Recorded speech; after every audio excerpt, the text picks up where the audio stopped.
आज की वीडियो देखते हैं। और आज की वीडियो में BA BSc BCom third year semester 6 यानी सेमेस्टर 6 में अगर आप कहीं किसी भी यूनिवर्सिटी से एग्ज़ाम दे रहे हैं और आपका को करिकुलर कोर्स है तो ये सभी इन तीनों ही स्नातक की डिग्रियों के लिए आवश्यक है ये, और हर प्रत्येक यूनिवर्सिटी के लिए भी महत्वपूर्ण है। तो इसमें हम 100 क्वेश्चन कवर करेंगे जो कि आपको मिलेंगे as a model paper, as a question paper. ठीक है, तो बाकी अगर आप किसी भी सब्जेक्ट का वीडियो चाहते हैं तो कमेंट में रिप्लाई दीजिएगा और अपनी यूनिवर्सिटी का नाम शो कीजिएगा। सभी सब्जेक्ट की प्ले लिस्ट बना दी है हमने, आप प्ले स्टोर पर जाकर आप देख सकते हैं, प्ले स्टोर ओपन कर सकते हैं, लिंक इसमें आपको मिल जाएगा। तो इसमें 100 क्वेश्चंस हैं। पेपर आपका है communication skills and personality development, OMR base पे टोटल एग्जाम होगा आपका। हिंदी में बोलेंगे तो बोलेंगे संचार कौशल और व्यक्तित्व विकास। ठीक है, तो ये इसमें 100 क्वेश्चन होंगे, आपको 100 में से करना पड़ेगा क्योंकि इसमें कोई भी किसी प्रकार का भी कोई 25 या 25 नंबर का कोई भी पेपर या एग्ज़ाम नहीं होता है।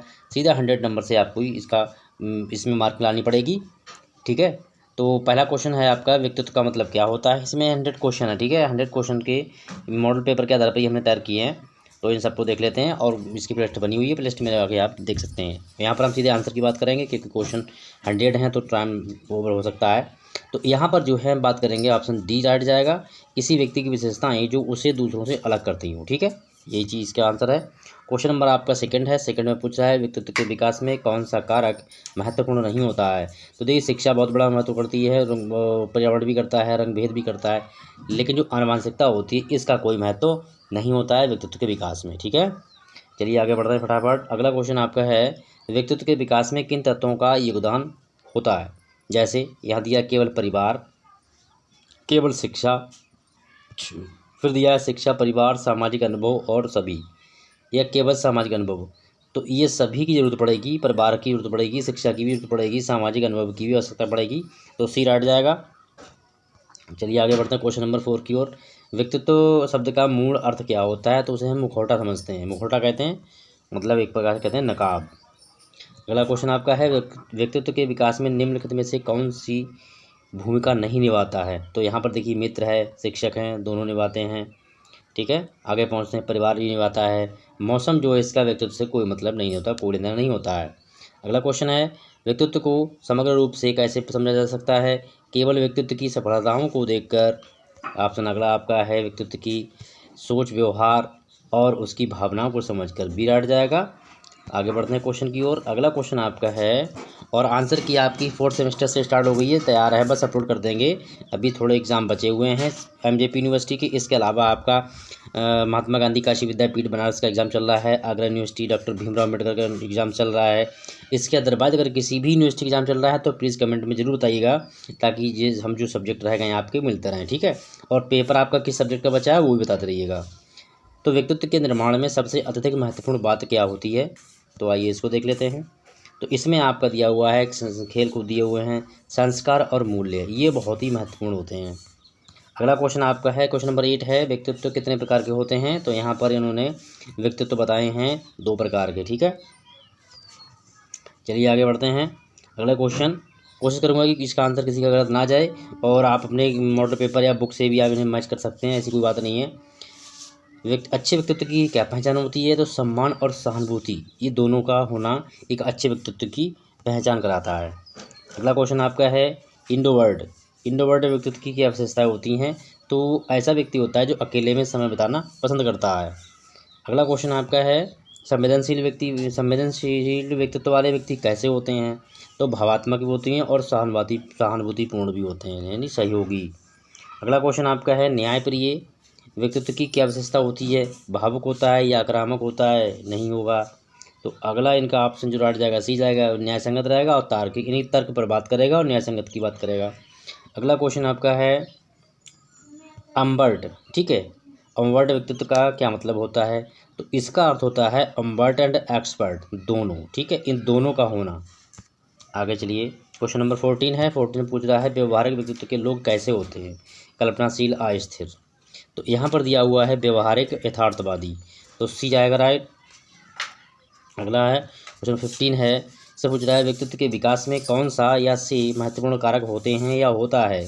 तो यहाँ पर दिया हुआ आनुवंशिकता दिया हुई है, आपकी पर्यावरण दिया हुआ, शिक्षा दिया हुआ है, तो इन तीनों का असर पड़ता है इस पर। ठीक है, अगला क्वेश्चन आएगा व्यक्तित्व के सिद्धांत निम्न में से किसने प्रतिपादित किए हैं। तो यहाँ सिगमंड फ्रायड हैं, अब्राहम मैस्लो हैं, कार्ल रोजर्स हैं। तो इन तीनों लोगों ने व्यक्तित्व के सिद्धांत प्रस्तुत किए हैं। अगला क्वेश्चन आपका है, ओपननेस व्यक्तित्व के किस मॉडल में एक आयाम है? तो यहाँ दिया हुआ है बिग 5 पर्सनैलिटी ट्रेट्स।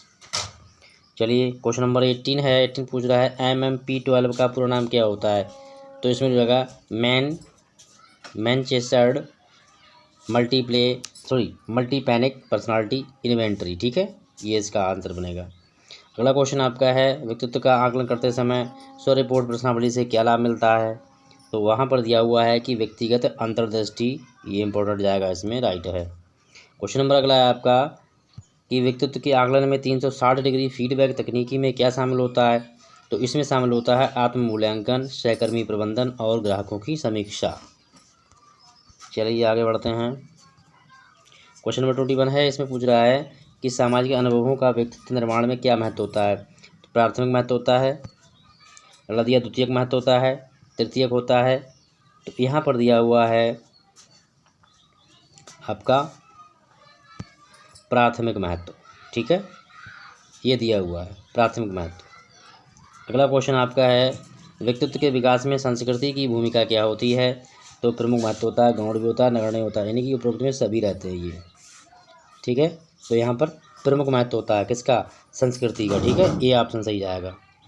अगला क्वेश्चन आपका है, व्यक्तित्व का आकलन कैसे करते हैं? तो यहाँ पर आपके ऑप्शन राइट मिलेंगे 4 और 4 में से जाएगा एक आपका सही जाएगा, जो कि तो यहाँ पर आपका है व्यक्ति की संरचनात्मक क्षमता का मूल्यांकन करना। ठीक है, ये वाला राइट जाएगा। अगला है क्वेश्चन नंबर 24, व्यक्तित्व प्रश्नावलियाँ किस प्रकार की जानकारी एकत्रित करती हैं? तो वो एकत्रित करती हैं, बी ऑप्शन राइट है, व्यक्तित्व के व्यवहार और विश्वासों की जानकारी की। अगला रोसर्स इंजुलास्ट टेस्ट किस प्रकार का परीक्षण है ये? तो ये है एक प्रकार का बुद्धिमत्ता का परीक्षण है ये। ठीक है, थेमेटिक एरपिसेप्शन टेस्ट टैट में मुख्य रूप से क्या मापा जाता है? तो यहाँ पर मापा जाती हैं इनके जो है व्यक्ति की भावनाएं और आंतरिक इच्छाओं की मेजरमेंट होता है। अगला प्रोजेक्टिव टेस्ट का उद्देश्य क्या होता है? तो यहाँ पर आपका दिया हुआ है सही ऑप्शन सी, व्यक्ति के अवचेतन मन की जानकारी प्राप्त करना, इसके अनुसार टेस्ट करते हैं। अगला क्वेश्चन 28 है, एक पेशेवर साक्षात्कार के लिए मेकअप का चयन कैसे करें? तो कैसे करेंगे? एक सूक्ष्म और सामान्य, यानी कि प्राकृतिक रूप से कम, और जो प्राकृतिक रूप से होता है उसी तरीके से हमें करना चाहिए। अगला, सफलता के लिए पोशाक में कौन सा रंग सर्वाधिक पेशेवर माना जाता है? तो उसको कहते हैं काला रंग, नहीं ब्लैक कलर। अगला क्वेश्चन आपका है, पुरुषों के लिए व्यावसायिक मीटिंग्स में पहनने के लिए उपयुक्त पोशाक क्या है? तो सूट के साथ में क्या पहनना चाहिए? टाई पहननी चाहिए। ये प्रोफेशनल बिजनेस व्यवसाय से संबंधित होते हैं। अगला क्वेश्चन है, व्यक्तित्व का मूल्यांकन करते समय संरचनात्मक साक्षात्कार में क्या शामिल होता है? तो पूर्व निर्धारित प्रश्न भी होते हैं शामिल, तो यही ऑप्शन राइट जाएगा। चेहरे पर सीरम लगाने का सबसे अच्छा समय क्या होता है? तो ये आप रात में यूज करेंगे, सोने से पहले। अगला क्वेश्चन है आपका, त्वचा की गहराई से सफाई करने के लिए हम किस प्रकार के प्रोडक्ट का उपयोग करते हैं या करना चाहिए? तो एक्सफोलिएटिंग क्रीम ये कर सकते हैं। अदरवाइज़ आप किसी भी जानवर, गाय, भैंस, बकरी का दूध अगर कच्चा इस्तेमाल करेंगे तब भी आपकी स्किन ग्लोइंग हो जाएगी, लेकिन उसमें झाग नहीं होना चाहिए। एक हथेली पे 1 चम्मच दूध लेना है, आप अपनी स्किन पर लगा सकते हो और कुछ समय बाद उसको आप वॉश कर दीजिए। अगला क्वेश्चन, मसूड़े की बीमारी से बचने के लिए हमें क्या करना चाहिए? तो नियमित चीनी खाएं, नियमित फ्लॉसिंग कराना चाहिए, नियमित चाय पीनी चाहिए। देखिए, अगर दांतों को गंदा से बचाना है तो आपको नियमित रूप से चाय कम करनी है, पीनी नहीं है। नियमित रूप से फ्लॉसिंग करना जरूरी होता है। ठीक है, यानी अपने दांतों को डेली रूप से साफ़ करना चाहिए। दांतों को ख़राब करने का सबसे बड़ा श्रेय जाता है चॉकलेट और चाय के लिए। मसूड़ों को स्वस्थ रखने के लिए कौन सा विटामिन लाभकारी होता है? तो यहाँ पर जो है आपकी जो विटामिन सी है ये वेरी मोस्ट इम्पॉर्टेंट है और अच्छी भी रहती है दांतों के लिए, हड्डी के लिए संपूर्ण रूप से ये काफ़ी महत्वपूर्ण है। अगला क्वेश्चन आपका है, मौखिक हाइजीन के लिए नियमित रूप से जांच क्यों आवश्यक होती है? तो शुरुआती समस्याओं की पहचान करने के लिए इसकी जांच आवश्यक होती है। दांत साफ करने वाले टूथब्रश को कितने समय में बदल देना चाहिए, यानी कितने महीने में चेंज करना चाहिए? तो इसको बदलना चाहिए आपको 3 महीने में एक बार इस ब्रश को चेंज करना चाहिए, जिससे हम लोग आप लोग ब्रश करते हैं। और अगला क्वेश्चन दिया, दांतों के पीलेपन से बचने के लिए इनमें से कौन सी चीज़ नहीं हमें यूज़ करनी चाहिए? ताजे फल खूब खाओ, पानी पियो, दूध पियो, लेकिन चाय और काफ़ी नहीं पीना है। ये दोनों ही चीज़ें हमारे दांतों को पीला करती हैं और उनको ख़राब भी करती हैं। बच्चों के अंदर के दांतों की सड़न का मुख्य कारण क्या होता है? अधिक ब्रश करना, मीठा खाना, और आगे ऑप्शन दिए हुए हैं अधिक फल खाना, उपरोक्त में सभी। तो अधिक मीठा खाने से जो हमारे दांत जो हैं ख़राब होते हैं। ठीक है, अगला क्वेश्चन आपका है, दांतों की जांच के लिए डेंटिस्ट के पास कितनी बार जाना चाहिए? तो 6 महीने में एक बार दांतों के डेंटिस्ट से संपर्क करना चाहिए। अगला क्वेश्चन दिया हुआ है 41, दांतों को स्वस्थ रखने के लिए किस प्रकार के आहार का सेवन करना चाहिए? अम्लीय पदार्थ, चिपचिपा पदार्थ, फाइबर युक्त खाद्य पदार्थ का सेवन करना चाहिए हमें। सी ऑप्शन रट जाएगा। अगला क्वेश्चन आपका है 42 में पूछ रहा है कि मुंह से दुर्गंध से बचने के लिए कौन सी चीज़ का उपयोग करें? देखो, एक तो माउथ वॉश का कर सकते हो आप लोग, वेरी मोस्ट इम्पॉर्टेंट है। और इसके साथ ही आप एक चीज़ इस्तेमाल कर सकते हो, चंदन का जो पाउडर आता है उसे आप ले सकते हैं और शाम को 1 चम्मच पानी में घोल बना के आप उसे पी लीजिए। बहुत अच्छा टेस्ट रहता है और हमारे जो इंटरनली जो होती है वो दुर्गंध नहीं आती है। मौखिक हाइजीन को बनाए रखने के लिए क्लोराइड को किस प्रकार से मदद करता है? तो ये मदद करता है मसूड़े की सूजन को कम करना, दांतों को मजबूती प्रदान करना, मौखिक प्रबंध को कम करना। तो दांतों को मजबूती प्रदान करने में इसका काफ़ी सहयोग रहता है। क्वेश्चन नंबर आपका 44 है, मौखिक हाइजीन। चीन में एंटीसेप्टिक माउथ वॉश का प्रयोग होता है। कैसे होता है? तो कहाँ होता है, देख लीजिए क्यों होता है। तो ये बैक्टीरिया ग्रोथ को रोकने में इसका हम यूज़ करते हैं, इससे बैक्टीरिया ग्रोथ रोक सकते हैं। अगला क्वेश्चन है, मौखिक हाइजीन इंटरडेंटल ब्रश का क्या महत्व होता है? तो ये होता है दांतों के बीच की सफाई के लिए, जो हमारे दांतों में बीच में गैप होता है उसको साफ़ करने के लिए इसका यूज़ करते हैं। क्वेश्चन नंबर 46 है, व्यक्तिगत शैली के अनुसार सहायक उपकरणों का चयन करते समय किन किन बातों का ध्यान रखना चाहिए? लिखा है रंग संयोजन, प्रधानों की शैली, अवसर का महत्व, उपरोक्त तीनों का ध्यान रखना चाहिए। इन तीनों बातों को ध्यान में रखकर हमें काम करना चाहिए। अगला क्वेश्चन है आपका, कैजुअल पहनावे के साथ किस प्रकार की एक्सेसरीज हमें प्राथमिकता दी जाती है? तो वो दी जाती है चमड़े का ब्रेसलेट। ठीक है, अगला क्वेश्चन, फॉर्मल पहनावे में घड़ी चुनते समय किस प्रकार का ध्यान रखना चाहिए? तो इसमें क्या है, सूक्ष्म डिजाइन हो और क्लासिक लुक दिखना चाहिए। आप घड़ी ले सकते हैं, पहन सकते हैं। अगला क्वेश्चन आपका है कि एक आदर्श ग्रूमिंग सेशन में बेल्ट का चुनाव कैसे करें? तो बेल्ट ऐसी लेना चाहिए जिससे हमारे जूते का मेल मिलता हो या जूते से मैच होता हो, उसके कलर से। क्वेश्चन नंबर 50 है, बालों को नुकसान से बचने के लिए कौन से प्रकार का शैम्पू करना चाहिए? तो हमें इसमें शैम्पू का जो सल्फेट फ्री जो शैम्पू हो उस शैम्पू का यूज़ करना चाहिए जिसमें सल्फेट का यूज ना हुआ हो। आँखों का संपर्क क्या दर्शाता है? यानी आँखों का संपर्क करते हैं तो उससे क्या दर्शाता है? वो उससे आत्मविश्वास और रुचि की दिखावट होती है, उसका एहसास होता है। अगला, शरीर की ओर झुकाव किस बात का संकेत देता है? तो ये देता है आपका रुचि और ध्यान का। ठीक है, अगला क्वेश्चन, चेहरे पर हाव भाव किसके लिए महत्वपूर्ण होते हैं?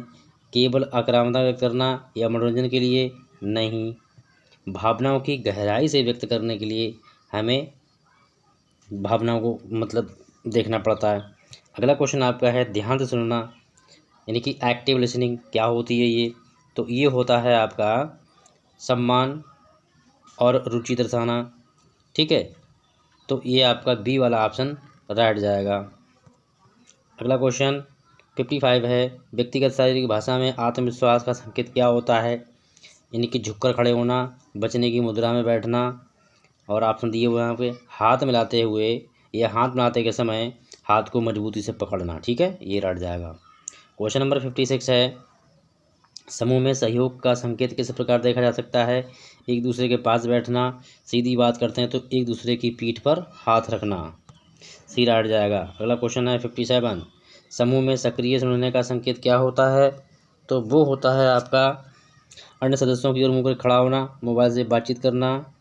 तो यहाँ पर दिया हुआ है कि बिना किसी बात के बातचीत में बाधा न डालना। ठीक है, और अगला क्वेश्चन आपका है, बैठक के समय पर पैर के ऊपर पैर रखना, ये क्या संकेत देता है? ये देता है आराम और आत्मविश्वास का, ठीक है। मतलब वो फ्री है, टेंशन है, उसे कोई टेंशन नहीं है। शारीरिक भाषा के संदर्भ में पर्सनल स्पेस का आयाम कितना होना चाहिए, तो 2 फीट से 4 फीट के बीच होना चाहिए। अगला क्वेश्चन, हैप्पी टेक्स्ट शारीरिक भाषा की किस भाषा का आयाम से संबंधित है, तो ये आपका संबंधित है स्पर्श से, इसका संबंध है। क्वेश्चन नंबर 61 है। 61 में पूछ रहा है कि सोशल स्पेस की आयाम की दूरी क्या होती है, क्या दर्शाती है, तो ये दूरी होती है 4 से 7 फीट की, ठीक है। चलिए आगे बढ़ते हैं। डायनामिक स्पेस का उदाहरण कौन सा है, तो डायनामिक स्पेस का उदाहरण होता है वो है पार्क में घूमने का या फिर चलने का। अगला क्वेश्चन, पब्लिक स्पेस में आदर्श दूरी कितनी होनी चाहिए, तो 12 से 25 फीट। अगला क्वेश्चन 64 है। 64 में पूछ रहा है शारीरिक भाषा में हैप्पीटेट्स का उपयोग मुख्यतः किस उद्देश्य से होता है, तो ये होता है, देखिए, अधिकार जताने के लिए, सहानुभूति दिखाने के लिए, संवेदना प्रकट करने के लिए। तो यहाँ पर आपका दिया हुआ है ये उपरोक्त तो तीनों में है, ठीक है, ये तीनों ही चीज़ें इसमें आवश्यक हैं। चलिए बढ़ते हैं आगे। फिक्स्ड फीचर स्पेस से आप क्या समझते हैं, तो स्थिर स्थान, जैसे कि दीवारें, जो चीज़ हम हटा ना सकें, फिक्स हो जाएं। अगला क्वेश्चन आपका है शारीरिक भाषा में टेरिटोरियलिटी का अर्थ क्या होता है, व्यक्तिगत स्थान का उल्लंघन, व्यक्तिगत स्थान का सम्मान करना, और आगे दिया हुआ है व्यक्तिगत स्थान का अधिग्रहण, व्यक्तिगत स्थान का संरक्षण करना, ठीक है। तो आपका जाएगा संरक्षण करना, ठीक है। चलिए आगे बढ़ते हैं। क्वेश्चन नंबर 67 पूछ रहा है कि शारीरिक भाषा और लैंग्वेज में टच का क्या महत्व होता है, तो सहानुभूति दिखाना और अपना समर्थन भी देना। 68 में पूछ रहा है कि व्यक्ति के स्थान और दूरी को समझने के लिए निम्न में से कौन सा आयाम महत्वपूर्ण है, तो प्रोक्सेमिक्स, ये इम्पोर्टेंट है। अगला क्वेश्चन आपका है, ऐसा ही पेपर आपका आएगा, ठीक है। शारीरिक भाषा में आवाज़ की टोन और पिच को क्या कहा जाता है, तो पैरालिंग्विस्टिक कहते हैं, बी ऑप्शन रट जाएगा। अगला क्वेश्चन आपका है 70 पूछ रहा है कि शारीरिक भाषा में पैर चौड़ा करके खड़े होने का अर्थ क्या होता है, क्या दर्शाता है, तो वो दर्शाता है आत्मविश्वास, ठीक है।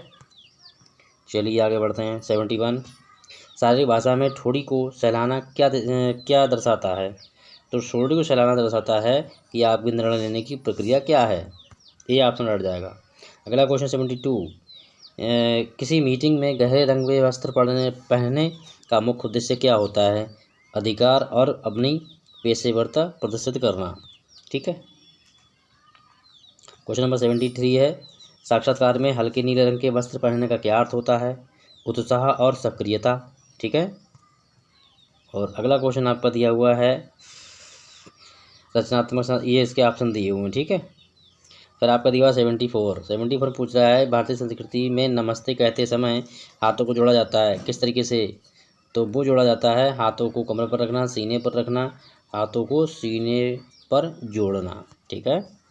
चलिए 75 में, और ऐसे बने रहिएगा। कमेंट, लाइक, शेयर, सब्सक्राइब जरूर कीजिएगा दोस्तों में, आप भी कीजिए, दोस्तों को भी कराइएगा, बेल आइकन ऑल पर प्रेस कर देना, जिससे निरंतर अपडेट आपको मिलता रहे। और बाकी आपके जो भी पेपर बचे हुए हैं किसी भी यूनिवर्सिटी को, आप लोग कमेंट कीजिएगा, कोशिश करेंगे आपको इसके क्वेश्चन प्रोवाइड कराए जाएँ। चीनी संस्कृति में जो है सिर को हल्के से हिलाने को, जो हम सिर होता है, हेड होता है, तो हल्के से हिलाने का मतलब क्या होता है, सहमति या असहमति जताना, तो इसमें असहमति जताना होता है, ठीक है। अगला क्वेश्चन आपका है, अमेरिकी संस्कृति में आंखों में आंखें डालकर बात करने का अर्थ क्या होता है, तो वह अर्थ होता है विश्वास का, ठीक है। अगला क्वेश्चन है, सोशल मीडिया पर किसी की उपलब्धि की सराहना करते हुए आपके शब्दों में और शारीरिक भाषा में कैसा प्रतिबिंब होना चाहिए, तो प्रतिबिंब होना चाहिए आपका प्रशंसा और आदर का, ठीक है, बी ऑप्शन जाएगा। और बाकी आप लोग अपने आप से मैच कर सकते हो क्वेश्चन पेपर जो भी आपके पास है उसके साथ में। सोशल मीडिया पर किसी भी बात का समाधान करते समय आपकी शारीरिक भाषा कैसी होनी चाहिए, तो देखिए बहुत ही मोस्ट इंपॉर्टेंट क्वेश्चन है ये। अवहेलनात्मक, आचरणात्मक, आक्रामक, तीव्र, शांत और विचारशील, सी वाला ऑप्शन रट जाएगा। अगला क्वेश्चन आपका है, वर्तमान मीटिंग के समय में आँखों का संपर्क कैसे बनाए रखना चाहिए, तो यहाँ पर है कैमरे की ओर देखते हुए, जैसे कि आप सामने वाले व्यक्ति से बात कर रहे हो, कैमरे की ओर देखना चाहिए हमें, ठीक है। चलिए आगे बढ़ते हैं क्वेश्चन 80 की तरफ। संचार के किस प्रकार में शारीरिक भाषा महत्वपूर्ण होती है, तो संचार के शारीरिक में मतलब मौखिक संचार में इसका बहुत महत्वपूर्ण होता है। अगला क्वेश्चन है 81, अच्छे संचार की फीडबैक का क्या महत्व होता है? तो दिया हुआ संदेश की पुष्टि करना, संदेश को अस्वीकार करना, संदेश को अनदेखा करना, उपरोक्त में सभी। तो संदेश की पुष्टि करना। अगला क्वेश्चन आपका 82 है। 82 में पूछ रहा है संचार प्रक्रिया का संदेश क्या दर्शाता है? तो विचार, भावना, जानकारी, इन तीनों ही दर्शाता है। उपरोक्त में डी सही जाएगा। क्वेश्चन नंबर आपका 83 है। संचार की कौन सी विधि आज के युग में सबसे तेज है? तो वो होती है ईमेल। ठीक है, सबसे फास्ट काम करता है ये। 84 में क्या पूछ रहा है? डिजिटल इंटरनेट नेटिकेट क्या है? तो नेटवर्किंग की तकनीकी है ये, डिजिटल विज्ञापन है, डेटा सुरक्षा है, इंटरनेट पर शिष्टाचार। तो ये इंटरनेट पर शिष्टाचार है। चलिए अगला देखते हैं 85 में पूछ रहा है इमोशनल इंटेलिजेंस संचार में क्यों महत्वपूर्ण है? क्यों महत्वपूर्ण है? यह संचार को अधिक तकनीकी बनाता है, ये संचार को अधिक आक्रामक बनाता है, संवाददाताओं को दूसरे की संवाददाताओं को समझने में, प्रक्रिया में देने में मदद करता है। तो आपका सी वाला हट जाएगा। चलिए देखते हैं, ये क्वेश्चन बहुत इंपॉर्टेंट है। इसमें पूछा गया है प्रभावी संचार की 7 CS क्या हैं? तो वो मैंने यहाँ पे लिख दिए हैं, इनसे क्वेश्चन जरूर मिल जाएगा। देखिए, स्पष्ट क्लैरिटी कहते हैं, संक्षिप्तता कहते हैं कॉन्शियसनेस, सौजन्य से कहते हैं कॉर्टेसी, स्पष्टीकरण कहते हैं कंसर्टेडनेस, सुगमता कहते हैं कोहेरेंस, और छठा आपका है पूर्णता कहते हैं कंप्लीटनेस, और विचारशीलता लास्ट में है, इसे कहते हैं कंसीडरेशन। तो इससे संबंधित क्वेश्चन जरूर आएंगे, इनको अच्छे से जरूर देखिएगा। क्वेश्चन नंबर अगला 87 है। संचार में प्रकृति का विरोध क्या होता है? तो संचार में संस्कृति का विरोध क्या होता है? जब दो व्यक्तियों के बीच में सांस्कृतिक मूल्य और समानताएं भिन्न होती हैं, या जब संदेश की तकनीकी के शब्द खराब हों, जब माध्यम अप्रभावित होता हो। तो आपका जाएगा राइट बी वाला ऑप्शन। 88 क्वेश्चन, ठीक है। पैरालैंग्वेज भाषा विज्ञान में किसका अध्ययन किया जाता है? तो इसमें क्या कहते हैं हम गैर मौखिक विचार का अध्ययन करते हैं। अगला क्वेश्चन 89 है। संचार के संदर्भ में पवन का क्या महत्व होता है? ठीक है, तो यहाँ पर है अगला क्वेश्चन दिया हुआ, तो यह संदेश को गंभीरता से प्रभावित करता है। अगला क्वेश्चन, संचार में वॉल्यूम के संतुलन का मुख्य उद्देश्य क्या है? संदेश की प्रभावशीलता को बढ़ाना। ठीक है, ये है। अगला क्वेश्चन आपका 91, शब्द का तनाव का अर्थ क्या होता है? तो यहाँ पर होता है कि शब्दों के उच्चारण पर जोर देना। ठीक है, ये रहता है शब्द तनाव। अब यहाँ पे एक शब्द है रिकॉर्ड, तो रिकॉर्ड में संज्ञा के रूप में प्रयोग करते हैं, तो इसका जो शब्द का तनाव कहाँ पे आएगा? पहले वाले पर, रिकॉर्ड। दूसरा है संचार की मुद्रा और भाव का क्या महत्व होता है? तो संदेश को अधिक प्रभावी बनाने के लिए हम इसका यूज़ करते हैं। ठीक है, पहला वजह सही रहेगा। फिर इन्फॉर्मेशन शब्द में तनाव शब्द कहाँ होगा? तो इन्फॉर्मेशन, तो आपका आएगा लास्ट डी टेंशन में। अगला क्वेश्चन, जब आप कॉन्ट्रैक्ट शब्द का यूज़ करते हैं मुख्य क्रिया के रूप में और तनाव कहाँ पर आएगा? तो आपका आएगा कॉन्ट्रैक्ट, बी ऑप्शन। अगला क्वेश्चन 96 है। संचार में विराम का महत्व किस प्रकार आधारित होता है? तो वो रहता है इन तीनों पर ही, श्रोता समझ पर, संदेश जटिलता पर, और संचार की व्यक्तिगत शैली पर भी रहता है। तो तीनों ही इंपॉर्टेंट हैं, इसमें तीनों ऑप्शन सही हैं। तो आपका डी राइट जाएगा। प्रोजेक्ट की प्रोजेक्ट शब्द को एक क्रिया के रूप में यूज़ करेंगे तो शब्द तनाव कहाँ होगा? तो यहाँ पर दिया हुआ है आपका है